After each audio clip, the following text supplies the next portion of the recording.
စိတ်ထားကောင်းရင်အကျိုးပေးကောင်းတယ်ဘဝရည်တည်မှုကရိုးရှင်းဖို့လိုပါတယ်ကိုယ့်ထက်တာတဲ့သူကိုလည်းမနာလိုစိတ်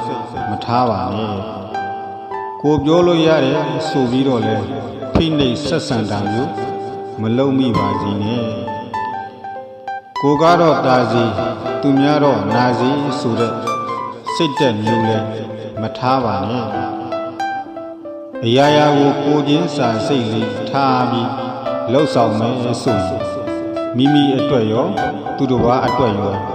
စိတ်ချမ်းသာမှုကိုဖြစ်စေနိုင်ပါတယ်သူကတော့ငါ့ပေါ်မကောင်းလို့ငါလည်းသူ့ပေါ်မကောင်းနိုင်ဘူးဆိုတဲ့အတွေးမျိုး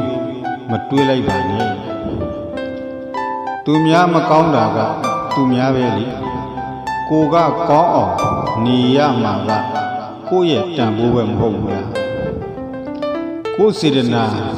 ကိုယ်လုပ်ရက်ကလည်းကိုယ့်ကိုအကျိုးပြန်ပေးနိုင်တာပါတင့်ရဲ့ကောင်းမွန်တဲ့စိတ်ထားကတင့်ကိုကောင်းကျိုးတွေခံစားစီရမှာပါဒါကြောင့်မို့သူများကောင်းတာမကောင်းတာကသူများအလုပ်ကိုကကောင်းနေဖို့ကကိုယ့်အလုပ်ပဲကိုကကောင်းနေမယ်ဆိုရင်ကိုယ့်ရဲ့ကောင်းတဲ့စိတ်ထားကြောင့်ကောင်းတဲ့အကျိုးရလဒ်တွေခံစားရမှာပါဒါကြောင့်မို့ဘယ်သူကောင်းကောင်းမကောင်းကောင်းကိုကောင်းအောင်သာနေပါကိုကောင်းရင်ခေါင်းဘယ်မှမရွေ့ပါဘူးလို့နော်အားလုံးပဲ